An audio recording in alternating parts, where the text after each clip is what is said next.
Hello dear students. पिछली कक्षा में हमने आयनिक सॉलिड्स के लिए जालक ऊर्जा के बारे में चर्चा की थी। जालक ऊर्जा को ज्ञात करने की दो विधियां हैं, जिसमें पहली विधि सैद्धांतिक विधि है, जिसमें हम बोर्न समीकरण की सहायता से किसी क्रिस्टलीय यौगिक की जालक ऊर्जा का परिकलन करते हैं। दूसरी विधि है प्रायोगिक विधि या एक्सपेरिमेंटल मेथड, जिसमें जालक ऊर्जा ज्ञात करने के लिए, क्योंकि कोई प्रत्यक्ष विधि नहीं है, प्रत्यक्ष प्रायोगिक विधि नहीं है, इसलिए प्रयोगों द्वारा परोक्ष रूप से बोर्न हैबर चक्र की सहायता से जालक ऊर्जा को परिकलित किया जा सकता है। पिछली क्लास में हमने बोर्न समीकरण और इसकी एप्लीकेशंस के बारे में अध्ययन किया था। तो आज की क्लास में हम जालक ऊर्जा को ज्ञात करने की प्रायोगिक विधि या बोर्न हैबर चक्र के बारे में अध्ययन करेंगे। जैसा कि हम पढ़ चुके हैं कि जालक ऊर्जा का मान आयनिक यौगिकों के लिए एक बहुत ही महत्वपूर्ण पॉइंट है, जिसे ज्ञात करना बहुत आवश्यक होता है।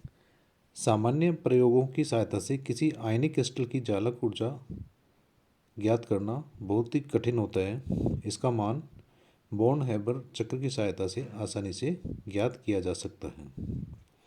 बोर्न हैबर चक्र किसी आयनिक यौगिक के बनने की ऊर्जा, तत्वों के आयनन विभव, इलेक्ट्रॉन बंधुता, वाष्पन तथा वियोजन ऊर्जा एवं जालक ऊर्जा में संबंध बताने वाला एक ऊष्मागतिक चक्र थर्मोडायनेमिक साइकिल है। इसके अनुसार किसी अभिकर्मक से उत्पाद बनने में ऊर्जा का परिवर्तन सदैव समान रहता है। अभिक्रिया चाहे किसी भी पथ द्वारा संपन्न होती हो और पूरे चक्रीय पथ में कुल ऊर्जा परिवर्तन सदैव शून्य होता है। ये बोर्न हैबर चक्र क्या है कि किसी यौगिक के बनने की ऊर्जा, उसके तत्वों के आयनन विभव, इलेक्ट्रॉन बंधुता, वाष्पन तथा वियोजन ऊर्जा एवं जालक ऊर्जा आदि के बीच में एक संबंध बताने वाला ये ऊष्मागतिक चक्र है, जिसके अनुसार किसी अभिकर्मक से उत्पाद बनने के दौरान ऊर्जा परिवर्तन समान रहता है। अभिक्रिया चाहे किसी भी पथ द्वारा संपन्न हो।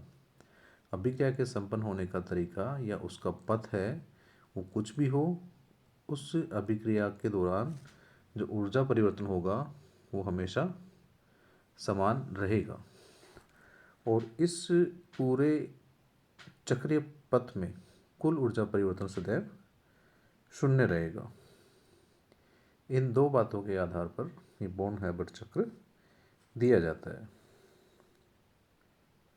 उदाहरण के लिए हम सोडियम क्लोराइड के लिए बोर्न हैबर चक्र की सहायता से जालक ऊर्जा का मान ज्ञात करेंगे। इस चित्र में आप देखिए, सोडियम क्लोराइड सोडियम सॉलिड और Cl परमाणु के द्वारा रिएक्शन से बनता है। अब इसको बनने के दो तरीके हैं कि सोडियम सॉलिड की रिएक्शन Na की रिएक्शन,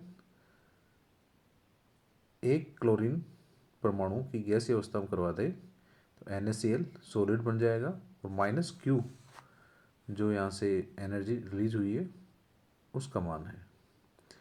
अब इसको हम दो तरीकों से या दो अलग अलग पथ द्वारा संपन्न करा सकते हैं। पहला जो पथ है वो ये है कि सोडियम से सोडियम गैस का बनना, सोडियम जो सॉलिड है उससे सोडियम गैस का बनना, गैसीय अवस्था में सोडियम परमाणु को बनना, और इस गैसीय अवस्था में सोडियम परमाणु से सोडियम धनायन का बनना,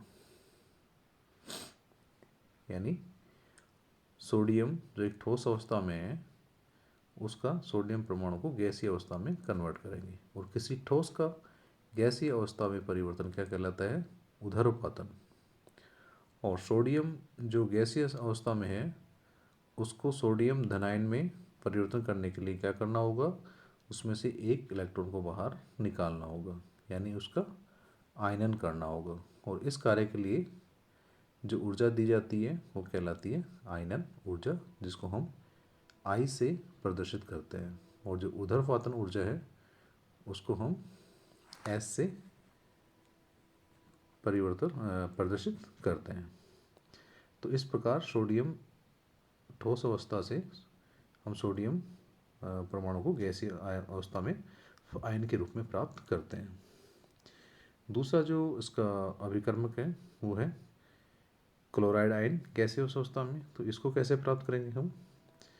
जो क्लोरीन गैसीय अवस्था में है, हम जानते हैं कि ये एक द्विपरमाणुक गैस है, इसको Cl2 के रूप में लिखा जाता है। तो इसका हम पहले वियोजन करेंगे, जिसके लिए हमें इसको वियोजन ऊर्जा देनी पड़ेगी। तो चूंकि दो परमाणु हैं इसके क्लोरीन के, तो एक परमाणु प्राप्त करने के लिए जो वियोजन ऊर्जा है वो आधी होगी।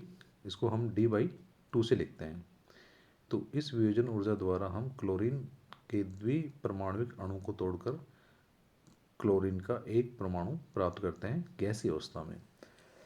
अब इस गैसीय अवस्था वाले क्लोरीन परमाणु को एनर्जी देते हैं इलेक्ट्रॉन बंधुता के रूप में, और क्लोराइड आयन गैसीय अवस्था में प्राप्त करते हैं।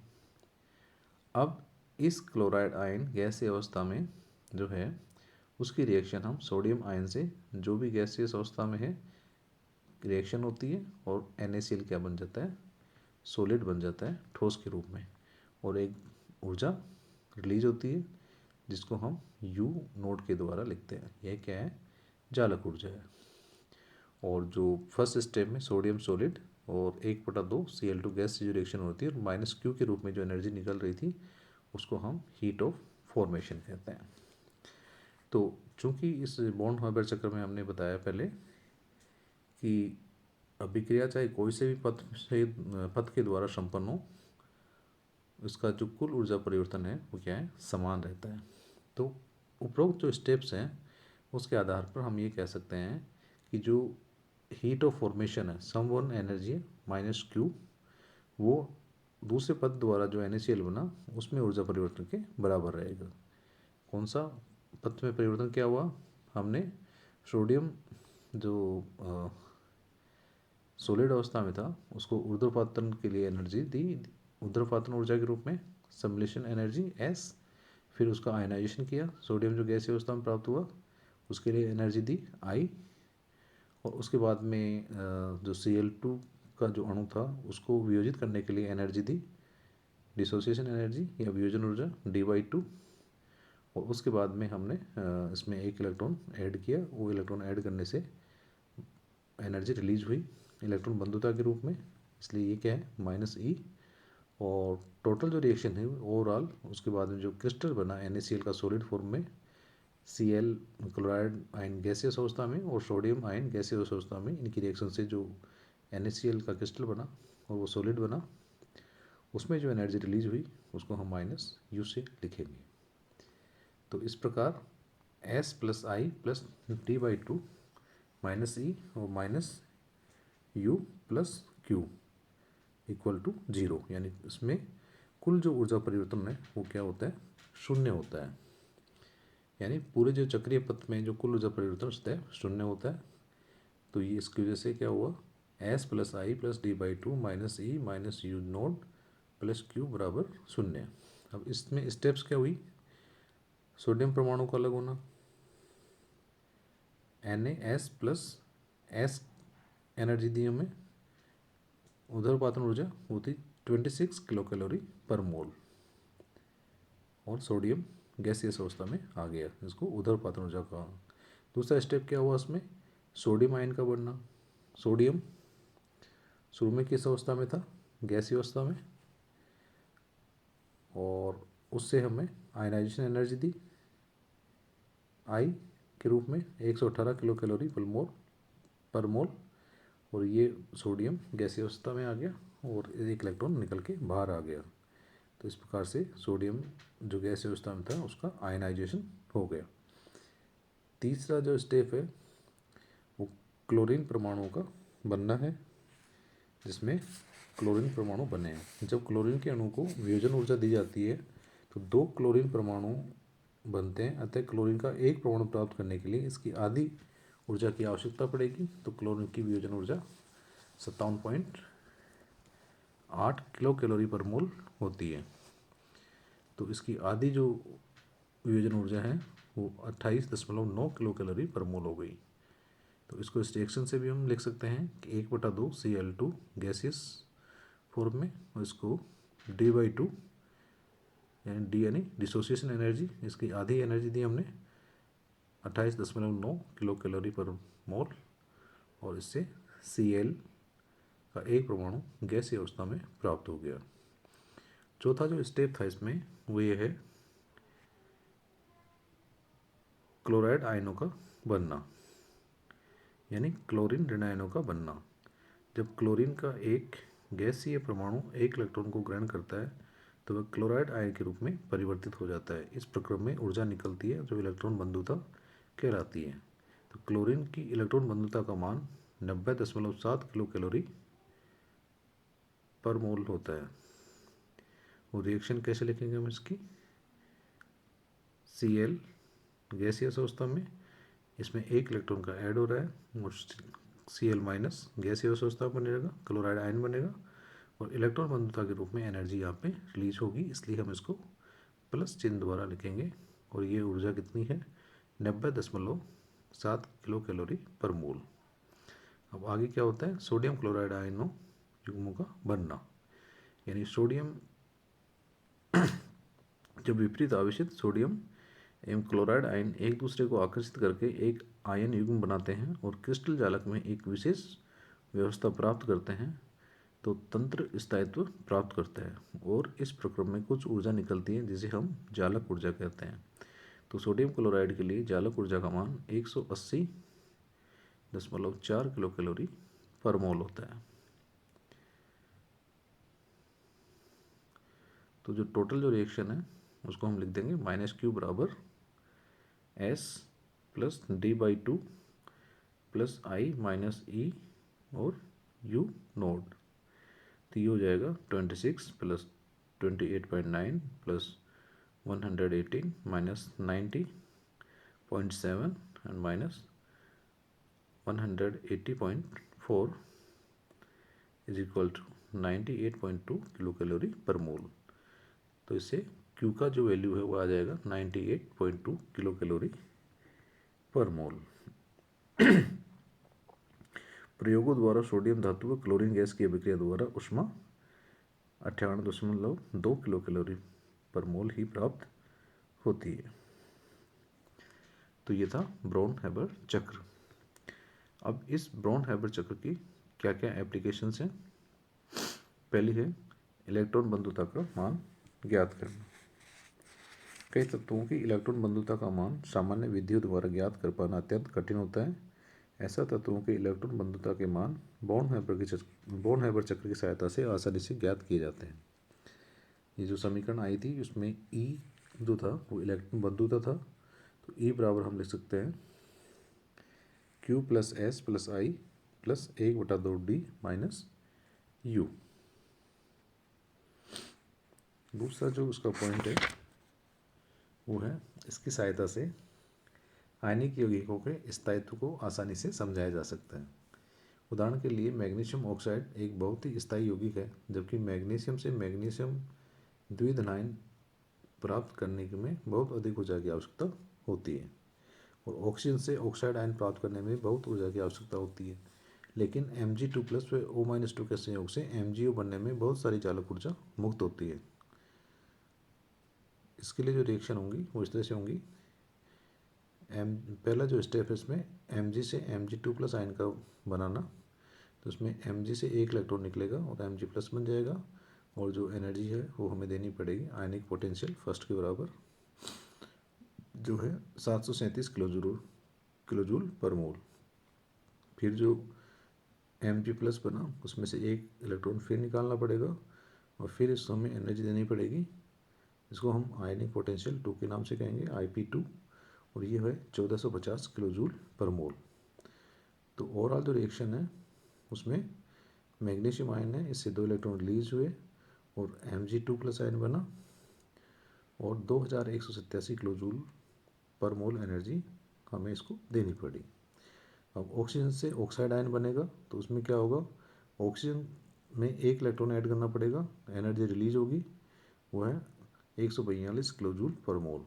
अब चूँकि ऑक्साइड आयन बन गया, इसमें हम दूसरा इलेक्ट्रॉन ऐड करेंगे O2- आयन बनाने के लिए, तो अब एनर्जी रिलीज होने के बजाय हमें इसको एनर्जी देनी पड़ेगी, क्योंकि अब इलेक्ट्रॉन एक ऋण आयन के में जुड़ रहा है और चूँकि यहाँ पे एक प्रतिकर्षण होगा तो सिस्टम को एनर्जी देनी पड़ेगी। तो इसके लिए जो E2 का मान है वो 772 किलो जूल पर मोल है। तो इस पूरी प्रक्रिया में ऑक्सीजन से ऑक्साइड आयन प्राप्त करने के लिए जो रिएक्शन होगी वो O+2 इलेक्ट्रॉन O2- होगा और इसके लिए टोटल जो एनर्जी देनी पड़ी वो है 630 किलो जूल पर मोल। अब मैग्नीशियम आयनों से ऑक्साइड आयनों की रिएक्शन से आयन युग्म बनेगा Mg2+O2- का बनेगा।